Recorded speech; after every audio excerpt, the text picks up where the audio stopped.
Established. Encrypted. We're live. The show you've been asking for. Advice, technology, and community. Linux first, all others second. This is Ask Noah.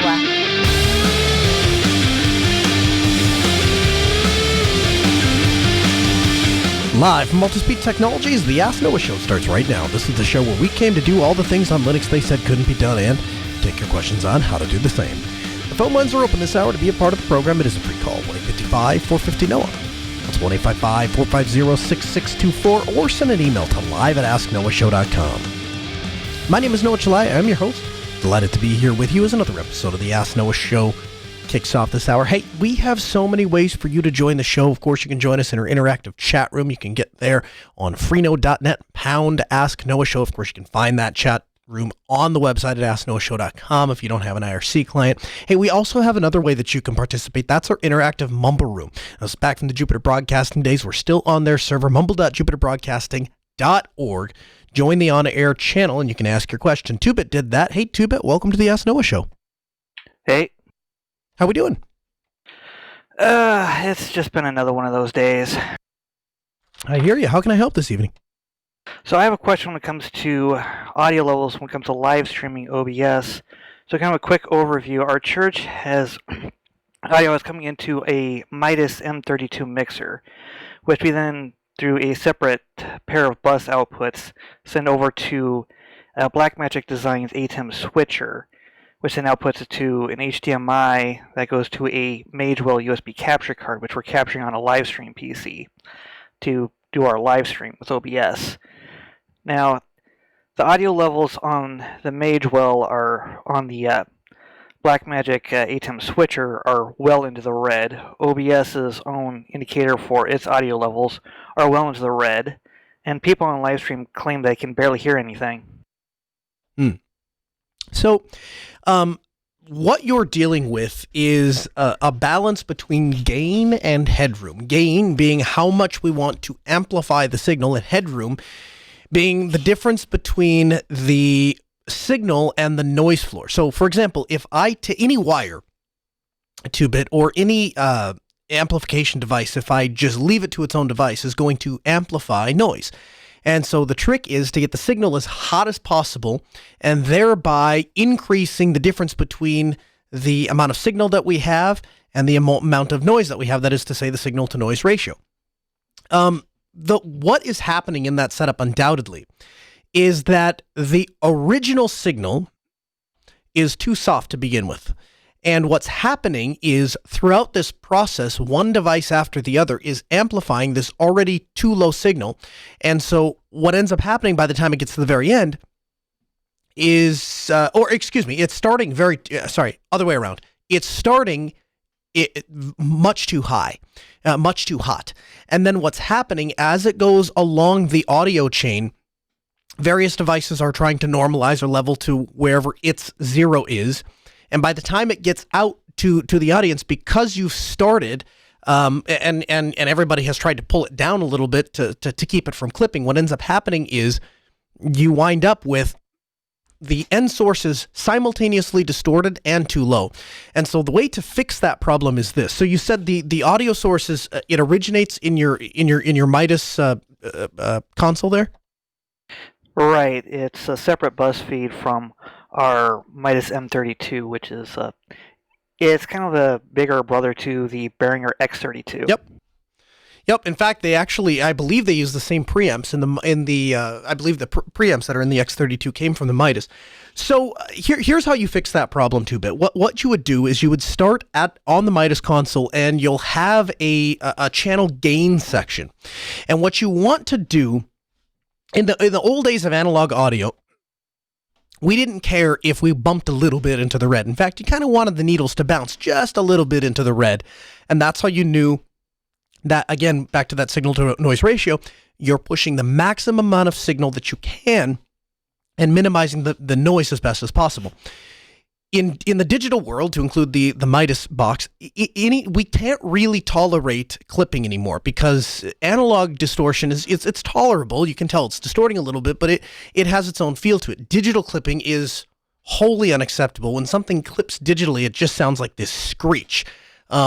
And so it's entirely intolerable. And so the way that the audio industry has worked around that is we came up with a new zero. They call it the analog equivalent zero, and that's essentially zero on your analog meters, and it's roughly 10 dB lower on a digital console. So on the console that I'm sitting right in front of, for example, my levels bounce at about 10 dB below zero. And that gives me 10 dB of buffer room so that I don't distort the audio. And that's as hot as you can get the signal without running into the risk of distorting, because obviously speakers and music is never going to be a consistent sound. My guess is of the exact point of the problem is probably in the gain settings on the Midas, there's actually one other place it could be. The gain settings on the Midas, my guess is that the input is very low. And my guess is why you're not noticing that in the house audio, or why you're not noticing that if you have like some sort of a recording or anything else, is because those buses are making up for that gain. And so my signal might be a little noisier, but for the most part, nobody notices. I'll bet you if you look at that gain, what you'll find is it's nowhere near close to zero, or really where it should be is normalized at 10 dB. You're probably well below that. After you've set that properly, then you can go down the road, and one of the settings you'll want to change, there are different ways to send a signal because there are different devices that take in a signal. So for example, if you're going to another professional audio device, which in your case you are, you want to be using line level signal. That is to say, we've not amplified the signal at all. We're just sending line level. And you'll want the other device on the other side of the Midas. You said from the Midas, it's going directly into that ATEM switcher? Correct. Okay, so the ATEM switcher is another professional device, so it's also going to be configured likely by default for line level signal. But you'll want to verify that on both ends. You'll want to verify that the submix is sent to send a line level signal, and then you'll want to verify that the inputs on the ATEM are not taking in an amplified signal, or they're not trying to use any sort of microphone preamps or anything like that, any sort of amplification. It's just taking that line level signal. And then how are you getting the audio? Oh, you said the audio is coming in over HDMI into the Magwell? Correct. Okay, so that's good news, because it means that because it's a digital signal, because it's digital audio, it's just carried as part of HDMI. We don't really have to do anything. The ones and zeros are just going to get there. The problem is going to be before that ATEM switcher, almost certainly. And my guess is it will be in the gain settings of the Midas, or in the output volume of the submix that's being fed to the ATEM switcher. And so what you would do is you'll start from your source and get the level as hot as you can without it distorting, and again about a 10 dB buffer because it's a digital board. And then every step in the audio chain, you will raise the gain, or you'll raise the volume until you don't want to be in the red again. You want to be about 10 dB below that, which and you'll just watch those as it goes all the way through. And if you can't find the problem after walking through that, you give me a call back, and maybe we can set up a time during the week where we can do some sort of a camera, Google Hangout, something like that, and we can get it straightened out. Okay. Cool. Thanks for the call. 855-450-NOAH. That's 855-450-6624. The email, live@asknoahshow.com. That's how you make your voice heard and become a part of the program. Jason calls from Massachusetts. Hey, Jason. Welcome to the Ask Noah Show. Hello, Noah. So, I am trying to play the VR game Half-Life Alyx under Linux. Okay.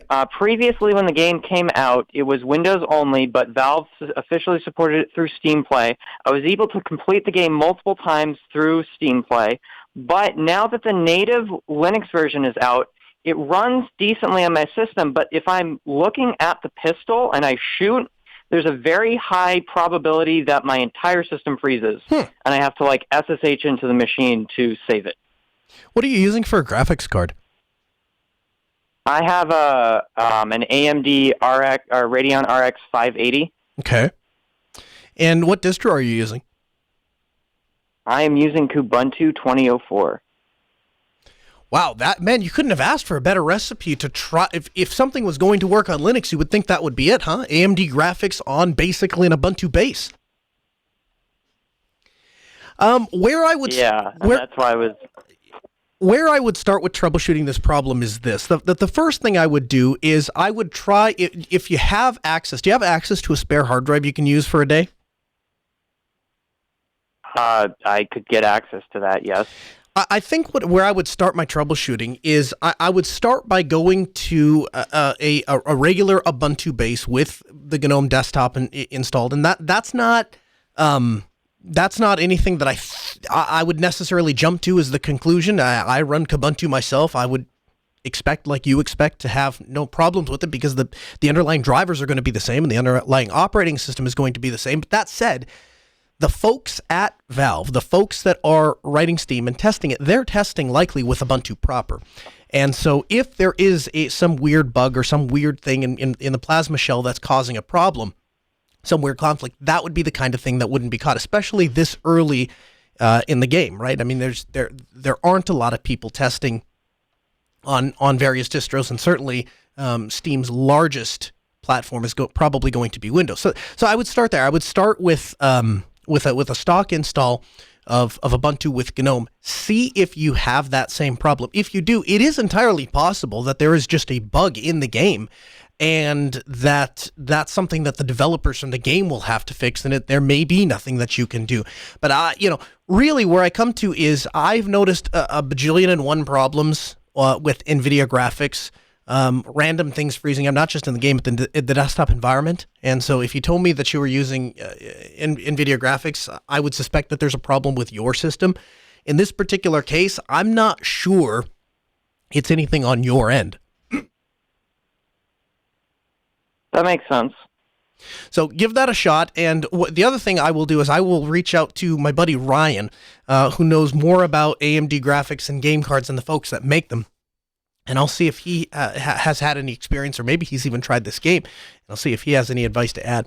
Again, 855-450-NOAH. That's 1-855-450-6624. The email, live@asknoahshow.com. This week I want to tell you about a program called Free File Sync. Now, Free File Sync is an open source folder comparison sync tool that you can use to back up your data to an external disk, such as Google Drive or any other storage path. Now, you can use different locations, and those locations might be a USB disk, it could be Google Drive, it could be a cloud storage device, you could do it over SFTP, you could do it over FTP. There are a lot of guides, and there are a lot of people out there promoting the use of Google Drive on Linux. The problem is, there really is no proper free and open source way to do this. The solutions that do exist to use Google Drive natively on Linux are well, it's not even really native, but there's third-party software like InSync. The problem is it's a premium non-open source software. So the great thing about Free File Sync is it is cross-platform, works on Mac OS, Windows, and Linux. You have the ability of comparing folders before the synchronization occurs. It supports Google Drive, SFTP, FTP. It offers the ability to sync your files to different storage paths. You also have the ability for multiple synchronization options. So you can update files to the target from the source. You can mirror the files between the target and the source.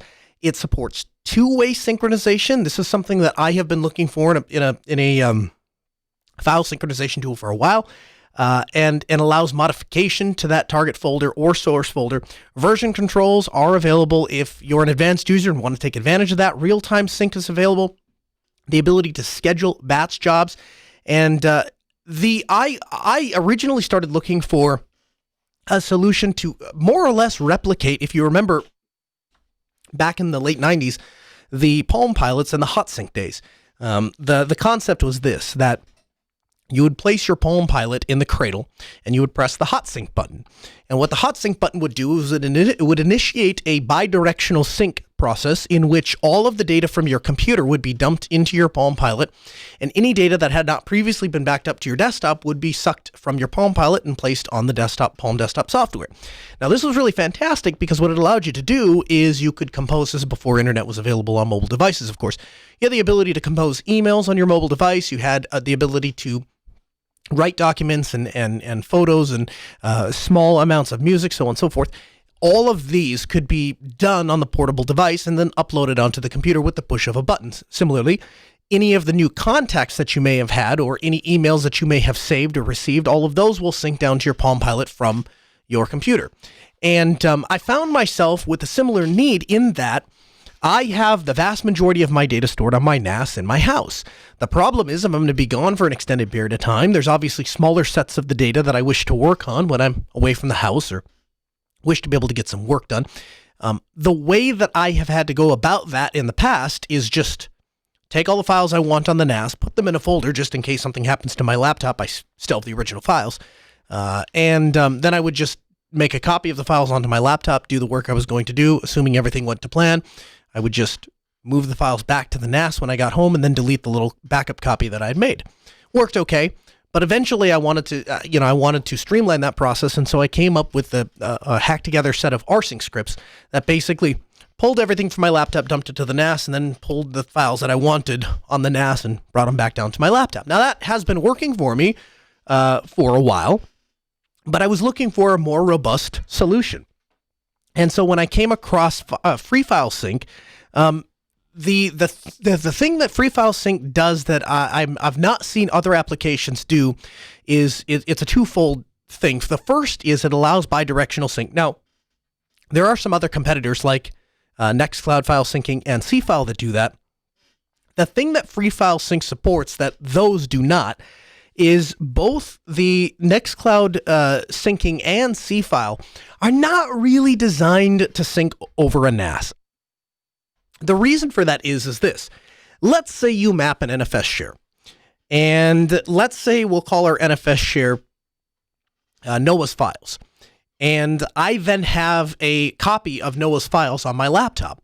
And so my desktop has that NFS share mounted, and maybe Cfile is watching it and syncing it around with the rest of my files. Well, what happens if, God forbid, the power goes out on my file server and the file server restarts, the NFS share breaks because the server's gone down, and all of a sudden Cfile looks in the folder that it's supposed to sync and all the files are gone.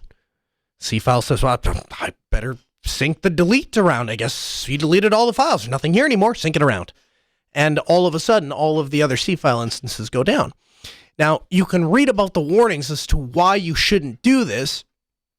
I'll be the first to tell you that I did do this, and it worked just fine because I had some safeguards in place to try to prevent that scenario from happening. But it always made me uncomfortable because the developers didn't recommend it, hence the hacked together set of rsync scripts. So Free File Sync specifically advertises and is designed for syncing folders across a network share. Heck, you can sync over SFTP or FTP connections. So this is a really great piece of software, something I really recommend if you're the kind of person that has two different locations that you have to keep in sync. I would not recommend this as a replacement for something like Dropbox. I would not recommend this as a replacement for something like, I know they advertise Google Drive, but to be honest with you, the fact that it's either scheduled or run by hand, to the best of my understanding, and maybe there is a paid tier that you can get, and so maybe there's some more configuration options that I've not dug into, and if that's the case, then I apologize. But it appears to me to be the process must be kicked off either manually or you can schedule a time. And of course, the problem with doing that is the files are not going to be immediately up to date. I was running I'm a ham radio operator. I was running our Monday Night Net. And I attempted to do it from my handheld in my upstairs bedroom. And halfway through the net, somebody said, hey, the signal's really bad. It's very difficult to understand you. I thought, I better switch radios. Well, the problem is I had all of my net notes and the script and all that stuff sitting up on my desktop. All I had to do was click File, Save, and Kate, run downstairs, and open the same file up. Because by the time I got from my bedroom downstairs, Cfile kindly took note of the fact that I had made changes to this file, saved those changes, sunk those changes down to my workstation that sits downstairs.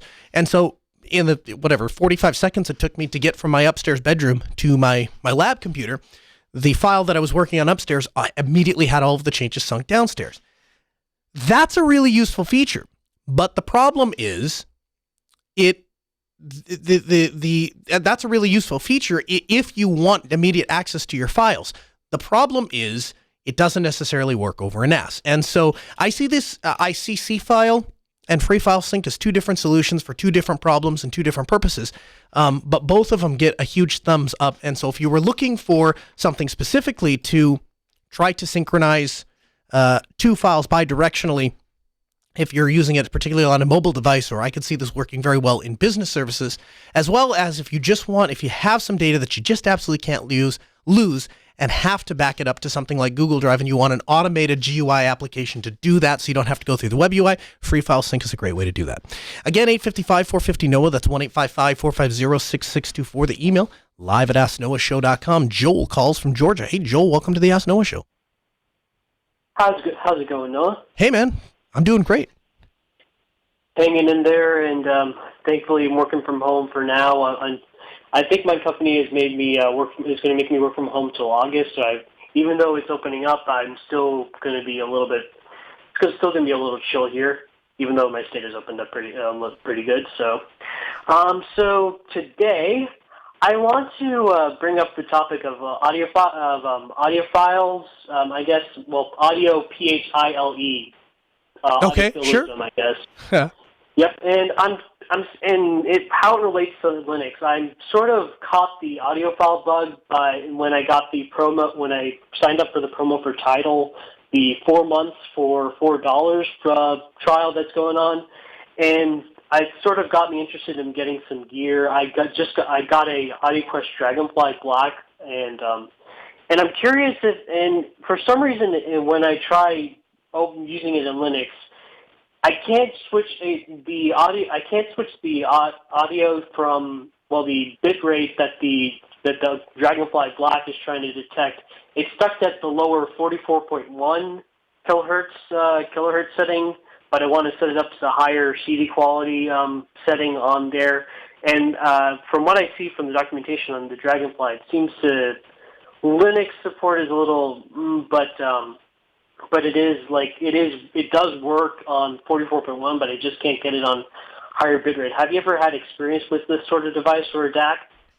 No, I haven't, although I will tell you that the times that I have done things with high-quality audio DACs, I'm usually using specific software. I'm not just using, VLC or QMMP, something like that. I'm certainly not relying just on the ALSA drivers. One of the things that I might try is, have you played with Volumio in the past? Not yet. I've heard about it, but I haven't played around with that. Here's what's great about Volumio. It is a web-based music player. So the idea is you flash the Volumio image onto a Raspberry Pi, and you just start the Raspberry Pi up and browse to the IP address of that Pi, and you'll see a very nice, intuitive web interface for playing music. And of course, whatever you choose to play through the web interface, it spits out through the onboard headphone jack.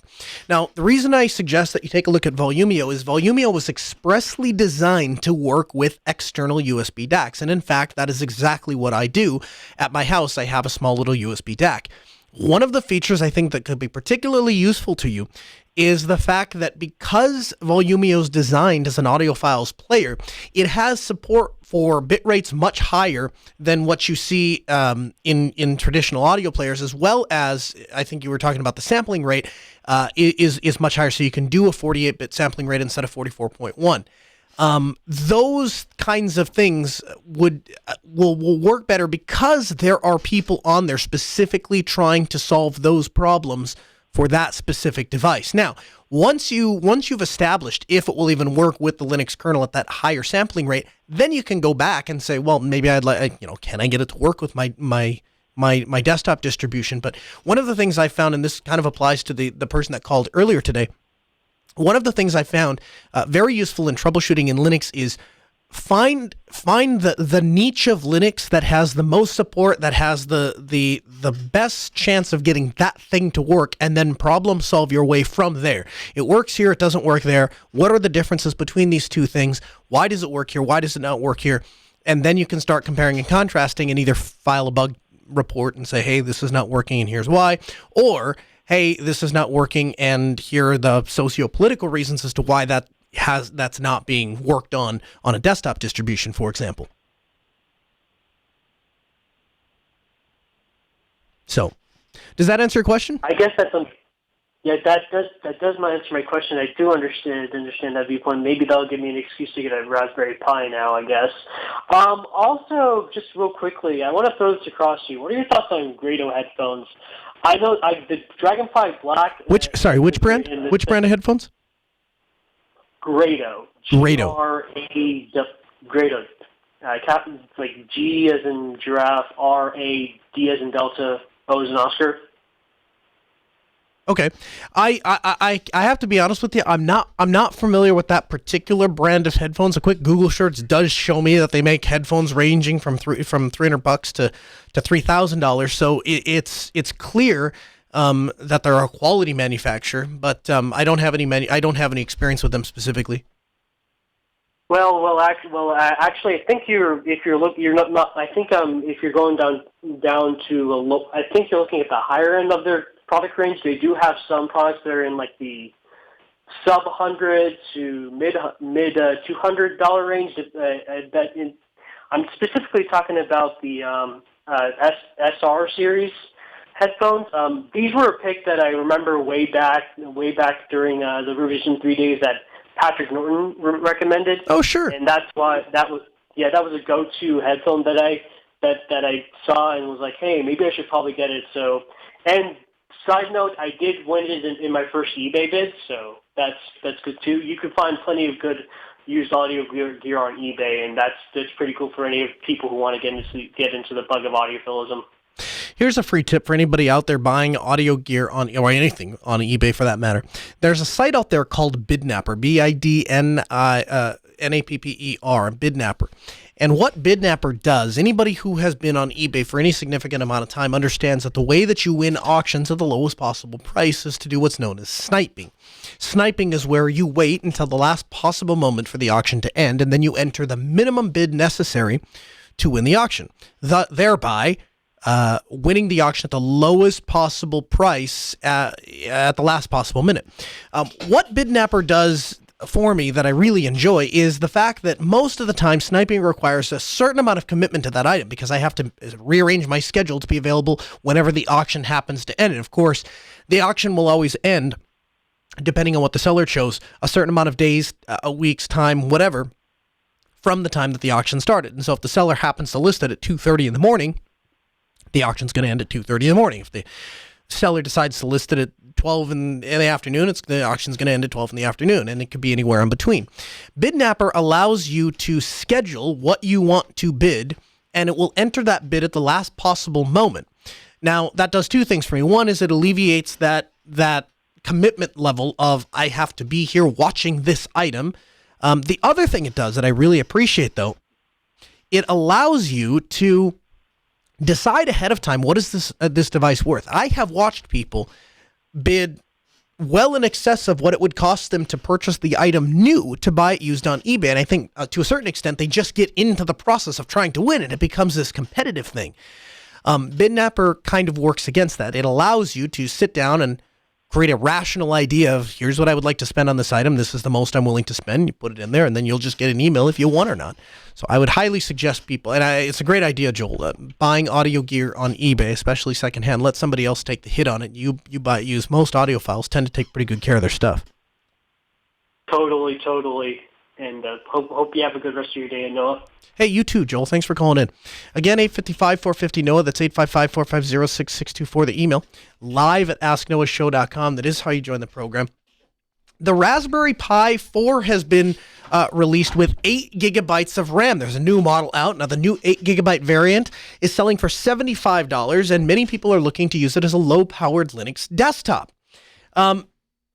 This is a big win for us. I have been personally trying the Pi for a very specific purpose, and I think that the new Pi 4 might finally nail this for me. And that problem is this: a while back, I got really hooked on the NVIDIA Shield, so much so that to this day, I would tell you that it is probably the best media player out there. And the reason that I got hooked onto the NVIDIA Shield was a couple of reasons. First of all, it wasn't really designed as a media player. It was designed actually to be a gaming device. And because it was designed to be a gaming device, and they put a gaming style processor in there, the thing is ridiculously overpowered, meaning that I wait for nothing when I want to play my media. The second thing I liked about it is it does have a wired Ethernet jack, and so streaming things across the internet over the network doesn't put a large load on my Wi-Fi. And then the third thing, and the one of the most critical essential pieces to this to a streaming media player, is it accepts commands from an IR remote. Now, why would you care if your media player accepts commands from an IR remote? What's wrong with the built-in one? What's wrong with your phone? I'm old-fashioned in that I want my TV to function like a TV. I want to sit down on my couch. I want to grab the remote. I want to push one button. I want the TV to come on. I want the streamer to come on. Then I want to use the arrows on the same remote that I have in my hand to select my media. Just want to use the volume button when I want to turn something up. I want to use the pause button and the play button. I want that all to be on a single remote. And so that leads me down the path of a universal remote. Well, we at Altispeed Technologies, we work a lot with universal remotes, and the company Universal Remotes makes really good stuff that is typically programmed by computer, by some special software, but it's essentially what the Logitech Harmony should have been and imitates to be. The Universal Remote does that in spades. It makes the Logitech Harmony start to look like a bad science project. Plus, they don't build things that then they deprecate a couple of years later and give everybody 30 days notice. So, I mean, there's that. Lately on the scene, there's been a new company, and the company is called Intiset, and Intiset makes a universal remote control that is, in my opinion, the best bang for the buck. They're about $25 on eBay, or Amazon. We'll have a link in the show notes for you. But what the Intiset remote does that makes it so fantastic is not only do they have a pre-populated list of codes, by the way, they include codes for things like the NVIDIA Shield, but even if they didn't have a code, you can still use the remote because it has a learning mode, and it can actually learn the IR codes from the original factory remote, meaning it's the last universal remote you'll ever have to buy, as long as the device you're trying to control accepts IR commands. Now, the first generation of the NVIDIA Shield had IR. The second generation of the NVIDIA Shield had IR, and the Pro version did not have IR in the slightly less expensive non-Pro version.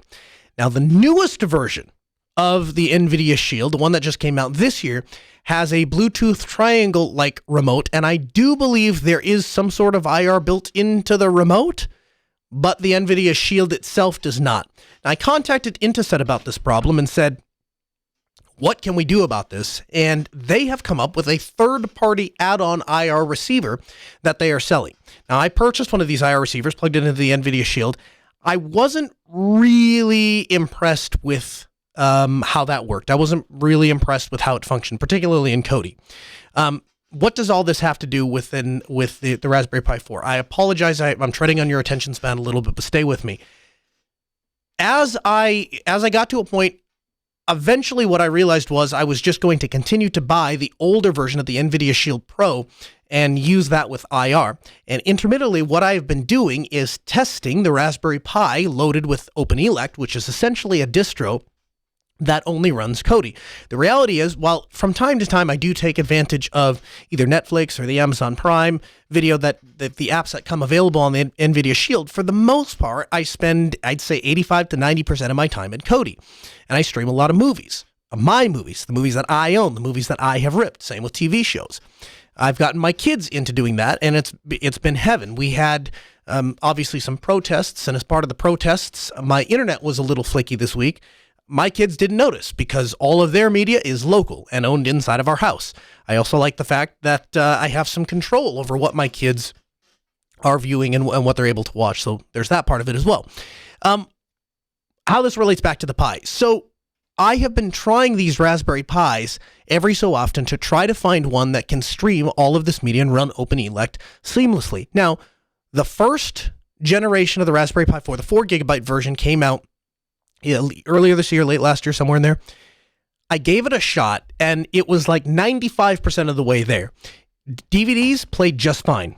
Blu-rays would hang up, and it would stream for a little bit, and then it would have to buffer. I'd say it maybe buffered 2-3 times throughout a 1.5 hour movie. Now, maybe that's acceptable for some people. It drives my family and I nuts. So far, I've not been able to replace this. I am very much hoping, and I have one on order, I am very much hoping that the 8 gigabyte version will be enough to stream Blu-rays without any issues. And I hope that this will be a really good working solution for Kodi. A lot of places that support the Raspberry Pi, a lot of places in the Raspberry Pi community, I guess you should say, are really focusing on a very good Kodi experience and an open elect experience.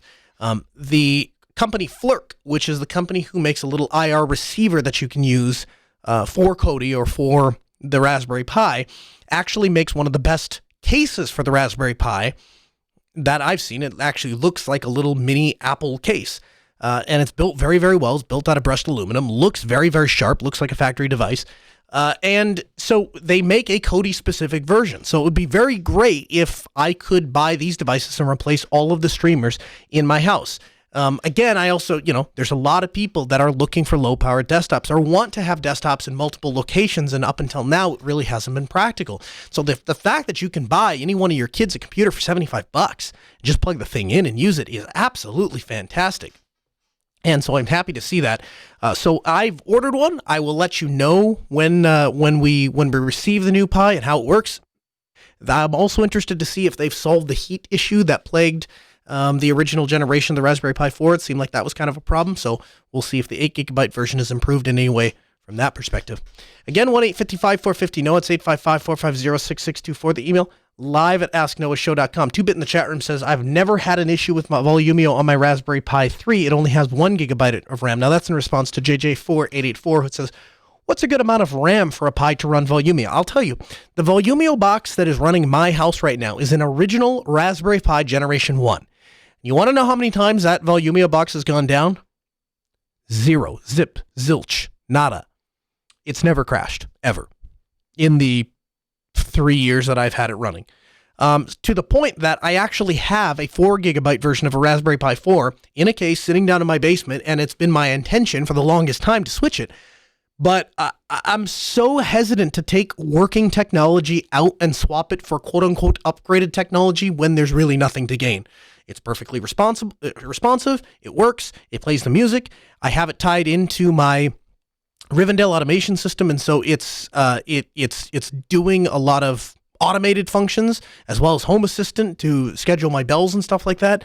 So I haven't really had much of a reason to replace it. But if you haven't checked out Volumio, you absolutely should.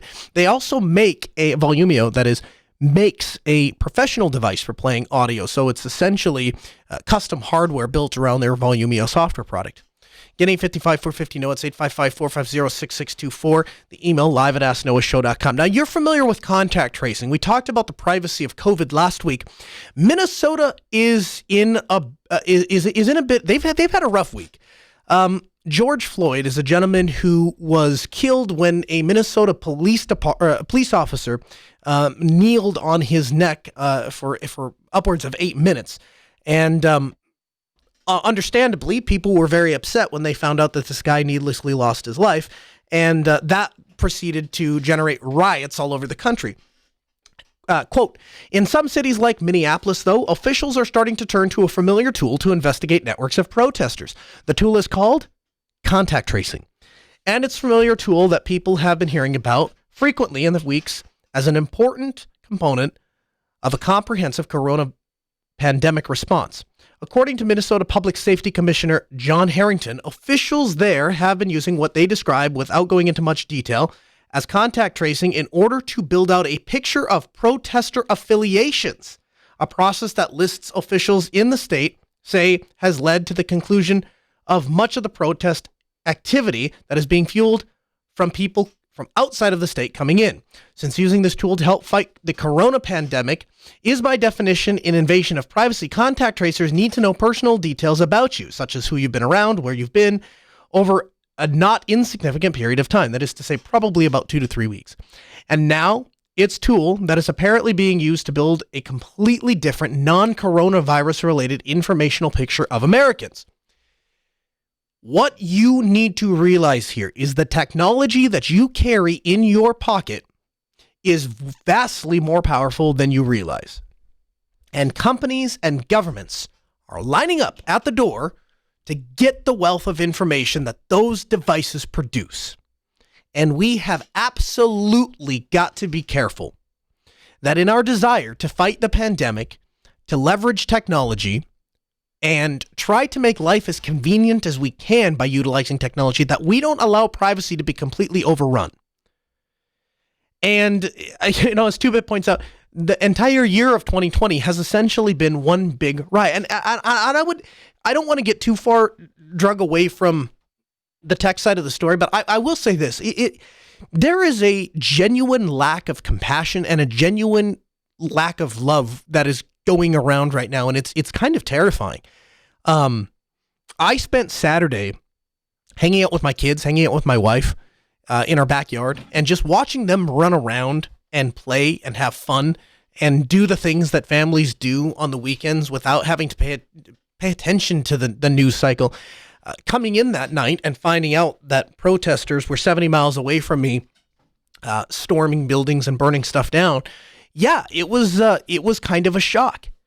But I won't let that be the thing that makes me give up my privacy. I will not let that be the threat that makes me say, okay, well, I don't care about rights anymore. I don't care about privacy. I don't care about liberty.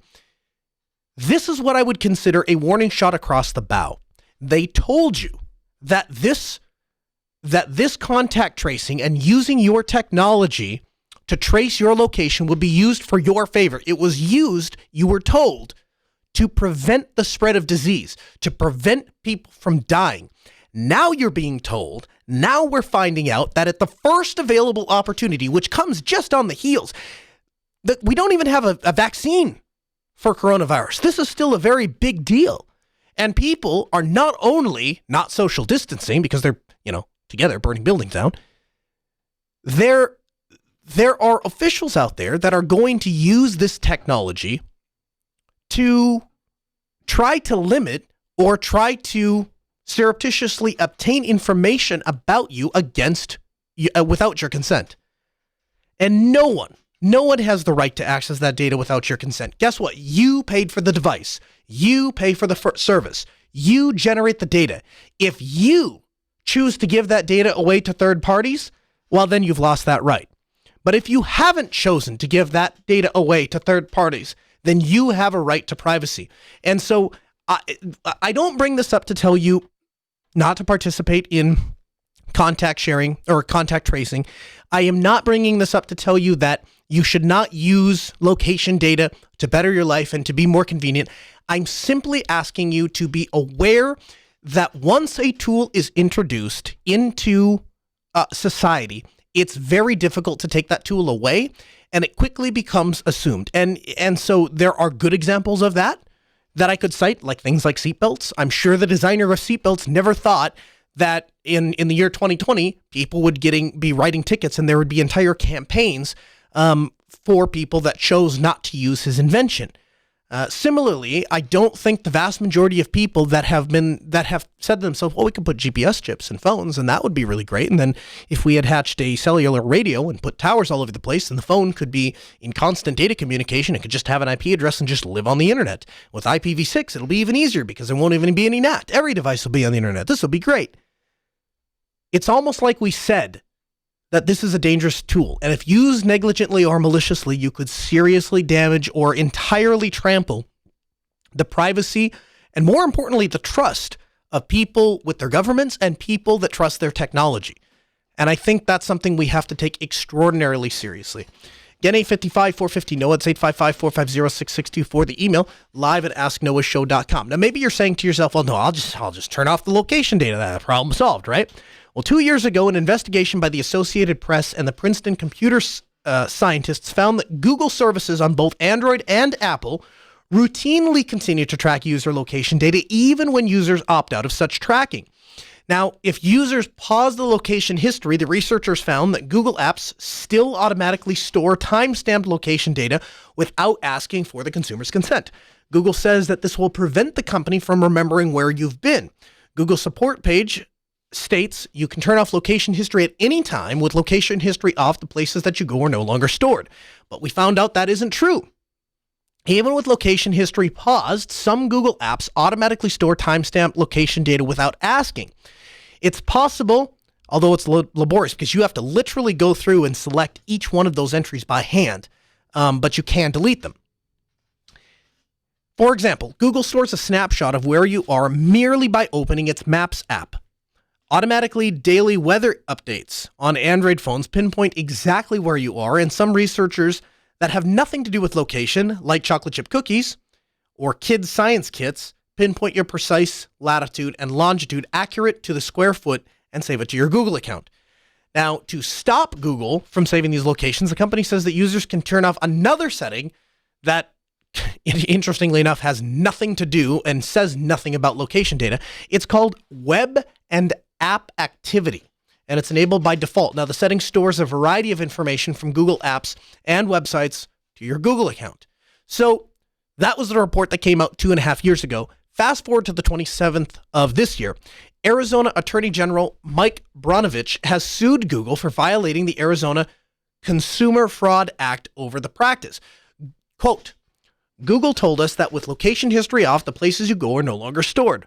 But as the AP article revealed, this statement was blatantly false. Even with location history off, Google surreptitiously collects location information through other settings such as web and app activities and uses that information to sell ads. At the same time, Google's disclosure regarding web and app activities mislead users into believing that the setting had nothing to do with tracking user location. Google's account setups disclosures made no mention of the fact that location information is collected through web and app activity, which is defaulted to on until early to mid 2018. Now, again, I don't bring these stories up and I don't reference them to scare anybody. I carry an Android phone. I'm sure that Google has my location data. I'm sure that this web and app activity is probably on my phone. The reason I bring it up is a couple of reasons. One is it's just important to stay on top of when these cases are going to court and what the outcomes are, because I believe in the very near future, we're going to arrive at a point where we start seeing government legislation around privacy.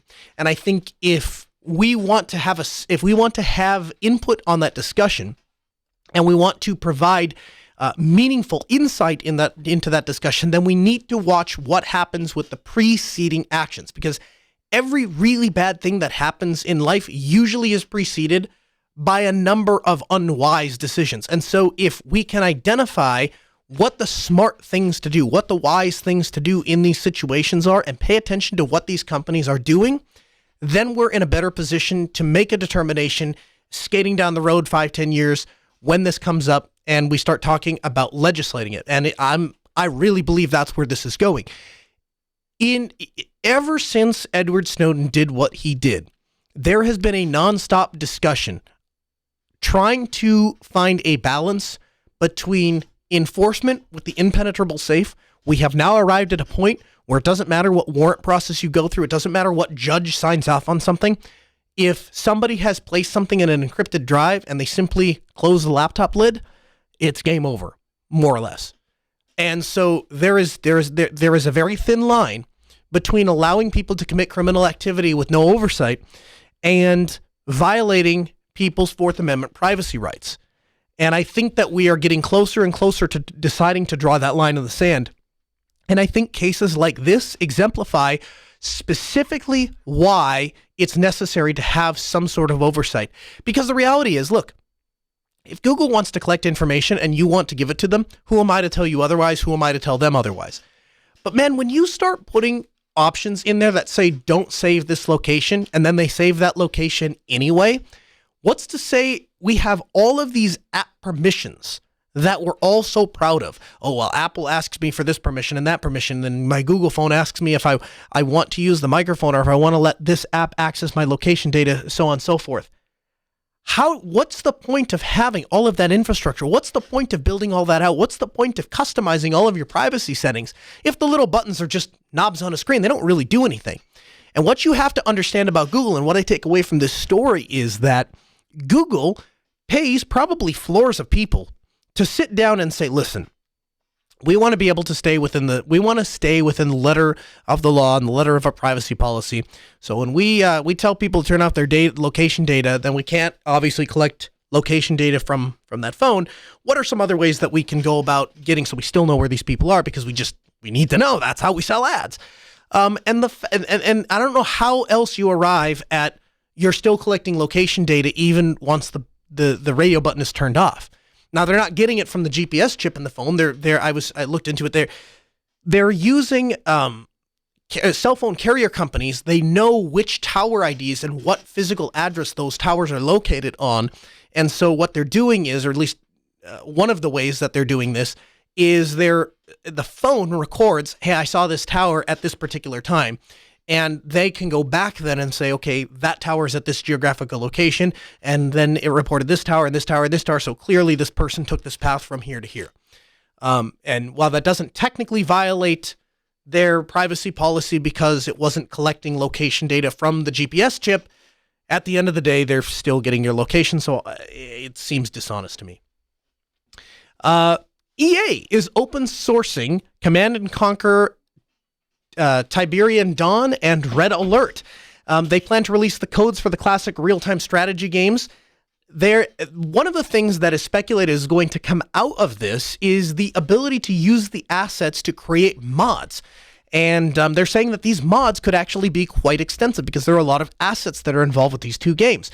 The open source assets could also be used in tandem with a new map editor that's part of the collection. And where I praise EA for this, and a direction that I'm happy to see software industries going, is it seems to be, if they're not fully committed to open source on day one, it seems like a popular second step is to take games that are no longer the big money makers, or software that's no longer the big money makers, and then open source those things and say, here, community, see what you can do. And unsurprisingly, software platforms that are released as open source are now starting to see a lot of mainstream adoption. That's why OBS has become the de facto standard for streaming. It's why FFmpeg has become the de facto standard for converting and transcoding media. So I'm happy to see that EA is participating in this. I'm happy that we're going to get a couple more games that are going to be truly free and open source. And it will be interesting to see what the community does with this.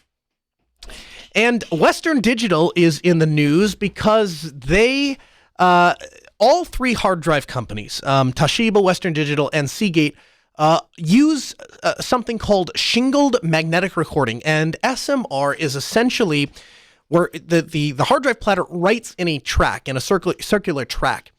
And so when you go to write the next track, of course, you can write the track next to it, or you could theoretically, if there was part of the last track that was not completely written, you can overlap just a little bit. Now this is not ideal because the speed obviously tanks, but it's a more dense way to pack data on the platters. And Western Digital is being sued because they're using SMR in their NAS drives. And all three manufacturers use SMR in their desktop hard drives, but Western Digital is the only one so far to slip it into their NAS drives. And that's of note because NAS drives, are expected to perform well in RAID situations and multiple disk situations and ZFS pools. And we'll have the article linked for you in the show notes, but one of the graphics that really exemplify this is they did a bunch of tests with, they compared the Seagate Iron Wolf, which is the competitor to the Western Digital Red, and they put it in a ZFS pool, and the Iron Wolf and every other hard drive, I might add, smoked the WD Reds. And, so we have to bring up that story because I've said numerous times on this program and others that I am a big fan of the Western Digital Reds. I think that they're a really great drive. I think that they have a very low failure rate, and I think they're very economically priced. And so that's what I have in my house. I don't plan to get rid of them anytime soon. But, when you start looking at hard, especially NAS drives, there's never been a clear winner of hard drives. Every manufacturer has good years and bad years. And if you want to pick out the best drive, the best bang for the buck, what you basically have to do is look at reviews from that specific year and see which drive manufacturers are knocking it out of the park and which drive manufacturers have problems.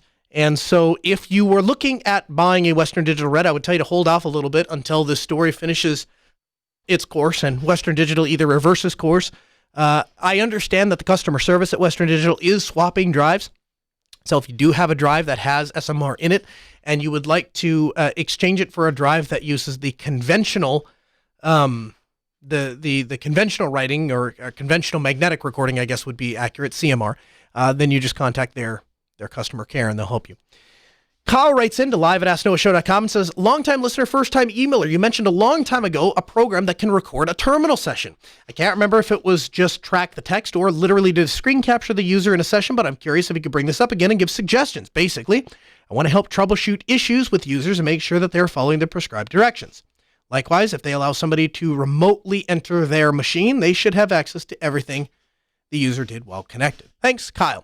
I believe the software you're thinking about is Gravitational Teleport, and it is a SSH management software, a trustless SSH management software. The idea being that you give your technicians access to Gravitational Teleport, and you simply give Gravitational Teleport access to all of the servers, thereby requiring all of your employees or technicians to go through Gravitational Teleport to get access to those servers. We tried it at Altispeed. We rolled it out. There is provisions to tying it in with the YubiKey infrastructure. We were not able to get that to work to our satisfaction, so we didn't continue forward. But if you're not using PKCS 11 smart cards to manage your SSH infrastructure, hey, Gravitational Teleport is a great piece of software and would work very well for your recording because it does do recording of all the sessions. Hey, that's it for this hour. The Ask Noah Show continues 24/7, 365 on AskNoahShow.com. Don't forget to go to podcast.asknoahshow and check out the show notes for this week's episode and follow us on Twitter @AskNoahShow. We'll see you next week.